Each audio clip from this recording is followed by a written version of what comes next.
Hello बच्चों, अभी हम देखेंगे क्लास 7 में चैप्टर 10 सब्जेक्ट साइंस पढ़ रहे हैं। और इसमें अभी हम चैप्टर 10 के क्वेश्चन आंसर देख रहे हैं एनसीईआरटी। ठीक है, तो पहला क्वेश्चन कह रहा है कि कंप्लीट द फॉलोइंग टेबल। ये फीचर में क्या दिया हुआ? Raw material. फीचर में है raw material, product, word equation and importance. यहाँ दिखा हुआ है फोटोसिंथेसिस, यहाँ दिया हुआ है रेस्पिरेशन। इसे हमें भरना है। ठीक है, तो अगर मैं समझाऊं इसको तो पहला जो है रॉ मटेरियल, तो फोटोसिंथेसिस में रॉ मटेरियल मतलब बनाने के लिए सामान क्या क्या चाहिए, है ना। तो कार्बन डाइऑक्साइड चाहिए, सनलाइट चाहिए, वाटर एंड मिनरल्स चाहिए, क्लोरोफिल चाहिए। अगर रेस्पिरेशन प्रोसेस में देखें तो इक्वेशन के स्टार्ट में जो हमें प्रोडक्ट बनाना है उसके लिए क्या क्या चाहिए? उसके लिए ग्लूकोज चाहिए, ऑक्सीजन चाहिए। ठीक है, प्रोडक्ट में क्या क्या बन जाता है? ऑक्सीजन बन जाता है, ग्लूकोज बन जाता है इसमें फोटोसिंथेसिस होने के बाद। रेस्पिरेशन में प्रोडक्ट क्या क्या बन जाता है? एनर्जी बनता है, वाटर बनता है, CO2 बनता है। वर्ड इक्वेशन अगर मैं देखूँ तो वर्ड इक्वेशन क्या है? कार्बन डाइऑक्साइड वाटर है, in presence of sunlight and chlorophyll it will make glucose and oxygen. ठीक है, और वर्ड इक्वेशन रेस्पिरेशन की क्या है? ग्लूकोज और ऑक्सीजन को मिलाओ तो आपको एनर्जी मिलेगा, CO2 मिलेगा, वाटर मिलेगा। इंपॉर्टेंस क्या है? इंपॉर्टेंस दोनों की वेरी वेरी हाई है। अर्थ का कंप्लीट सिस्टम जो है लाइफ इसी पे डिपेंडेंट है। कोई भी ऑर्गेनिज्म बिना रेस्पिरेशन के नहीं रह सकता। डायरेक्टली इनडायरेक्टली फोटोसिंथेसिस के बिना कोई भी ऑर्गेनिज्म जिंदा नहीं रह सकता। ठीक है, अब आगे देखते हैं। We can imagine a situation where all the organism that carry out photosynthesis disappeared. What would be the impact of this on living organism? तो इसका impact basically लाइफ पे क्या होगा? ठीक है, तो ये क्वेश्चन मतलब बहुत ही तगड़ा क्वेश्चन है। कह रहा है कि अगर सारे लिविंग ऑर्गेनिज्म, धरती पे जितने भी लिविंग ऑर्गेनिज्म है सारे डिसअपियर हो जाए, खत्म हो जाए, है ना, तो होगा क्या उससे? कार्बोहाइड्रेट फॉर्मेशन तो स्टॉप हो जाएगा, वहीं के वहीं कार्बोहाइड्रेट स्टॉप हो जाएगा। जो भी आप ग्रीन लीव्स देख रहे हो अपने आसपास सब खत्म। उसके बाद क्या होगा? हर्बीवोरस, घास खाने वाले सारे जानवर खत्म हो जाएंगे। अब ना घास है ना घास खाने वाले जानवर है, तो भाई ना तो हम, अगर omnivorous की बात करें, है ना, अब all herbivorous organism starve without food and as both plant and plant eating animal will die। अगर दोनों खत्म हो जाएगा, प्लांट भी खत्म हो जाएगा, प्लांट ईटिंग एनिमल भी खत्म हो जाएगा, तो life will not be possible on earth. ये आप लिख के आओ, पूरे नंबर मिलेंगे आपको। ठीक है, अगले टॉपिक पे जाते हैं। और क्वेश्चन करेगी, अगर आप पोटैटो स्लाइस लो, उस पे आयोडीन डालो तो ब्लू ब्लैक कलर हो जाएगा, इसका मतलब उसमें स्टार्च है। तो स्टार्च आया कैसे, है ना, and how does it reach to potato, है ना। इसका आंसर देखते हैं। क्या कह रहे हैं कि पोटैटो वाले प्लांट में पत्ते तो होंगे, पत्तों में क्या होगा? फोटोसिंथेसिस। जैसे ये ग्राउंड है, यहाँ पे रूट में आप देखोगे पोटैटो जो है रहते हैं। ठीक है, यहाँ पे इसकी लीफ होती है। अब लीफ क्या करेगा? लेके ग्लूकोज बनाएगा। कैसे बनाएगा? सनलाइट से। और उसके बाद ग्लूकोज बनाएगा, वो ग्लूकोज कहाँ तक जाएगा? पूरे प्लांट में जाएगा। कौन लेके जाएगा? फोलम लेके जाएगा। तो रूट तक क्या पहुंच गया? ग्लूकोज पहुंच गया। आया क्या? ग्लूकोज स्टोर होता नहीं है, तो स्टोर किस फॉर्म में करेगा? Stored in form of starch. समझे?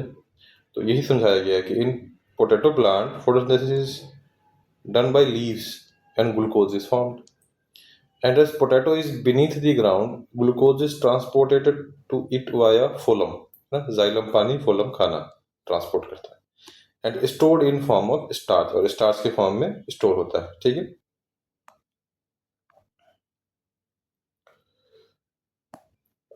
अगला क्वेश्चन देखते हैं। ये कह रहा है क्या broad and flat structure leaves make more efficient for photosynthesis? Justify your answer. कह रहा है अगर पत्ता बड़ा होगा और फ्लैट होगा तो क्या ज़्यादा फोटोसिंथेसिस होगा? Justify your answer. ठीक है, इसका आंसर देखते हैं। तो मेन आंसर क्या है इसका आंसर ये है कि जो फ्लैट स्ट्रक्चर है, फ्लैट स्ट्रक्चर प्लांट को ज़्यादा एफिशिएंट बनाएगा। कैसे? सरफेस एरिया बढ़ा देगा। क्या बढ़ा देगा? Surface area. किस चीज़ के लिए? मैक्सिमम ऑब्जर्वेशन एब्जॉर्प्शन, सोखना है। क्या सोखना है? सनलाइट। और गैस एक्सचेंज भी मैक्सिमम कर पाएगा। इससे क्या होगा? फूड क्रिएशन, जो ग्लूकोज बना रहा है वो भी क्या हो जाएगा? मैक्सिमाइज हो जाएगा। मतलब अगर मान के चलो एक ऐसा लीफ है, ये ट्विस्टेड है ऐसे ना, ऐसे एक लीफ है ऐसे मुड़ा हुआ है, तो जो सनलाइट पड़ेगा वो इसी एरिया में पड़ेगा और बीच वाले एरिया में पड़ेगा। ठीक है, बट एक यही फ्लैट हो गया तो पूरे एरिया पे सनलाइट आएगा, सारे स्टोमेटा गैस एक्सचेंज कर पाएंगे। ठीक है,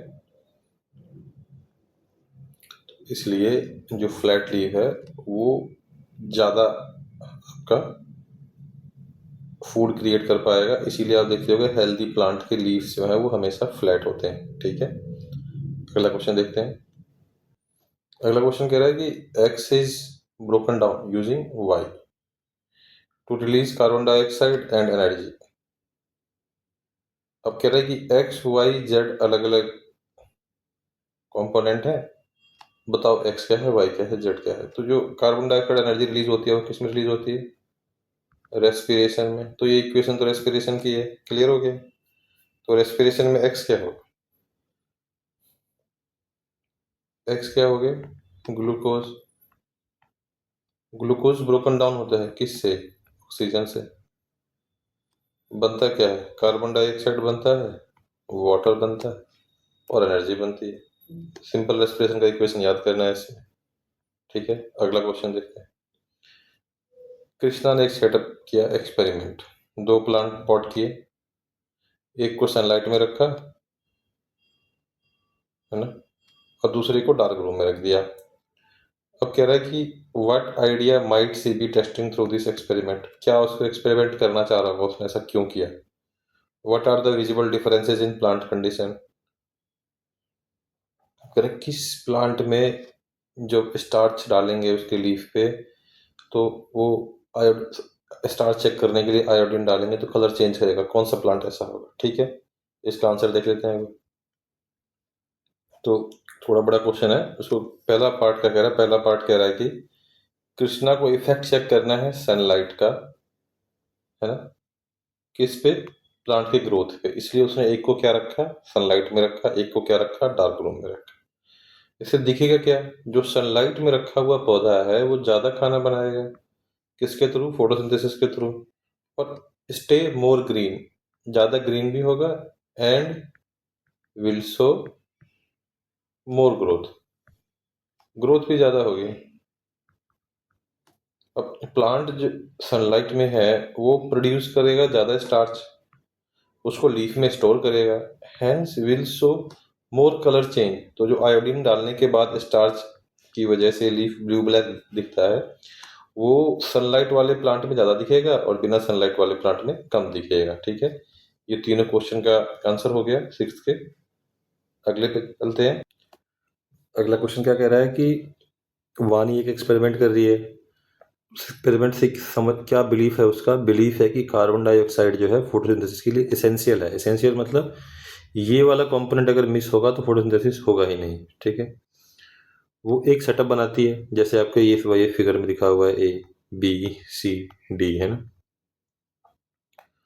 और एविडेंस कलेक्ट कर रही है कि जो मैं वो सोच रही है वो सही है। तो पहले वाले में क्या है? कार्बन सनलाइट है और कार्बन डाइऑक्साइड है। दूसरे वाले में क्या है? सनलाइट है विदाउट कार्बन डाइऑक्साइड है। सोडियम हाइड्रोक्साइड का सॉल्यूशन एक कटोरी में डाल दिया, वो सारा CO2 सोख लेगा। तीसरा क्या है? डार्कनेस है और कार्बन डाइऑक्साइड है। चौथा क्या है? डार्कनेस है विदाउट कार्बन डाइऑक्साइड है। अब कह रहा है कि अगर इस एक्सपेरिमेंट के हिसाब से देखें और जो हमने बुक में पढ़ा है वो देखें तो कौन सा ऐसा सेटअप है in which setup will starch be formed. Starch किस में बनेगा? स्टार्च उसमें बनेगा जिसमें सनलाइट भी हो, कार्बन डाइऑक्साइड भी हो, वाटर भी हो, मिनरल भी हो। तो अज्यूम कर लेते हैं कि उसने पौधे में पानी तो डाल ही रखा हो। तो सनलाइट और कार्बन डाइऑक्साइड तो इसमें ऑलरेडी है, वाटर मिनरल भी इसमें होगा, तो ये पहले का आंसर है। ठीक है। दूसरा कह रहा है in which plant in the above setup will starch not be formed. Starch किस में नहीं फॉर्म होगा? स्टार्च इसमें भी फॉर्म नहीं होगा, इसमें भी फॉर्म नहीं होगा, इसमें भी फॉर्म नहीं होगा, है ना। तो पहले का आंसर कौन सा फिगर है? ए। दूसरे का आंसर कौन सा फिगर है? B, C, D. वो कह रहा है in which plant in the above setup will oxygen be generated. Oxygen किस में जनरेट होगा? ऑक्सीजन वहीं पे जनरेट होगा जहाँ पे फोटोसिंथेसिस होगा। तो फोटोसिंथेसिस की सारे रिक्वायरमेंट किस में फुलफिल हो रही है? वन में। तो इसका आंसर क्या होगा? ए। चौथा क्या कह रहा है? In which plant in the above setup will oxygen not be generated. Oxygen किस में जनरेट नहीं होगा? ऑक्सीजन उस कंडीशन में जनरेट नहीं होगा जहाँ पे फोटोसिंथेसिस नहीं होगा। तो फोटोसिंथेसिस किस किस में नहीं होगा? बी में, सी में और डी में। ठीक है। अब बी में क्या है? सनलाइट है, वाटर है, कार्बन डाइऑक्साइड नहीं है तो नहीं होगा फोटोसिंथेसिस। सी में क्या है? कार्बन डाइऑक्साइड है बट सनलाइट नहीं है, फिर भी नहीं होगा। डी में क्या है? विदाउट कार्बन डाइऑक्साइड है, डार्क है, तो क्या होगा कि ना कार्बन डाइऑक्साइड है ना सनलाइट है, तो इसमें भी नहीं होगा। अगला क्वेश्चन देख लेते हैं। 8th क्वेश्चन है। इसमें क्या कह रहा है कि अनन्या जो है उसने 4 टेस्ट ट्यूब लिया, ए बी, ये ए टेस्ट ट्यूब, ये बी टेस्ट ट्यूब, ये सी और ये डी। ठीक है। और एक में तो उसने स्नेल रख दिया है ना, एक लिविंग ऑर्गेनिज्म रख दिया। दूसरे में क्या कर दिया उसने? वाटर प्लांट रख दिया। तीसरे में क्या किया? वाटर प्लांट स्नेल दोनों रख दिया। और चौथे में क्या किया? खाली पानी है, कुछ नहीं रखा। ठीक है। उसने उसके ऊपर एक कार्बन डाइऑक्साइड इंडिकेटर रख दिया। C recorded initial color of water and observe if there are any color change in test tube after 2-3 hours. What do you think she want to find out? How will she know if she is correct? तो पहली चीज तो वो ढूंढना क्या चाह रही है? ढूंढना चाह रही है कि कार्बन डाइऑक्साइड किस किस सेटअप में जनरेट होगा। तो पहले वाले में देखें तो पहले वाले में क्या होगा? स्नेल्स जो हैं वो रेस्पायर करेंगे तो CO2 रिलीज होगा, ठीक ठाक मात्रा में CO2 रिलीज होगा। तो CO2 ठीक ठाक मात्रा में रिलीज होगा तो CO2 इंडिकेटर जो है वो कलर चेंज दिखाएगा। दूसरे वाले में क्या है? वाटर और वाटर प्लांट है, तो वाटर के अंदर जो CO2 होगा वो प्लांट एब्जॉर्ब करके फोटोसिंथेसिस करेगा तो ऑक्सीजन बनाएगा और CO2 लेगा, मतलब CO2 लेगा और ऑक्सीजन जनरेट करेगा। तो CO2 की क्वांटिटी इसमें कम होगी, ये कलर इंडिकेशन चेंज नहीं करेगा। तीसरे में क्या है? स्नेल रेस्पायर करेगा, CO2 रिलीज करेगा, प्लांट उस CO2 को कंज्यूम करेगा, तो कंपैरेटिवली CO2 इसमें कम होगा, तो इसमें भी लो चेंज होगा। इसमें तो कुछ ऐसा है ही नहीं, ना कोई CO2 जनरेट करने वाला है ना कोई CO2 खाने वाला है, तो नो चेंज। इसमें नो चेंज, इसमें चेंज, इसमें नो चेंज, इसमें लो चेंज और इसमें नो चेंज। ठीक है। लो चेंज क्यों? क्योंकि जो स्नेल जो CO2 प्रोड्यूस करेगा वो वाटर प्लांट कंज्यूम कर लेगा, तो इसलिए लो चेंज। इसमें नो चेंज क्यों? क्योंकि प्लांट है, प्लांट तो खाली CO2 कंज्यूम करेगा। और इस वाले में क्या है? स्नेल्स है जो अकेला CO2 रिलीज ही करेगा। और इस वाले में क्या है? कुछ है ही नहीं डी में, बी, तो इसमें तो कुछ होगा ही नहीं। ठीक है।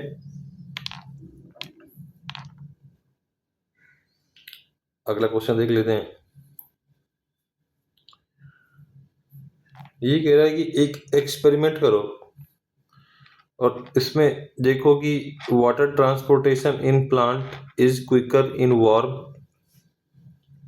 और कोल्ड कंडीशन। इसका आंसर देख लेते हैं एक बार। तो अगर इसका देखें तो 2 पॉट लेना है, दोनों पॉट में सेम पौधा रखो, पौधे की हाइट सेम होनी चाहिए।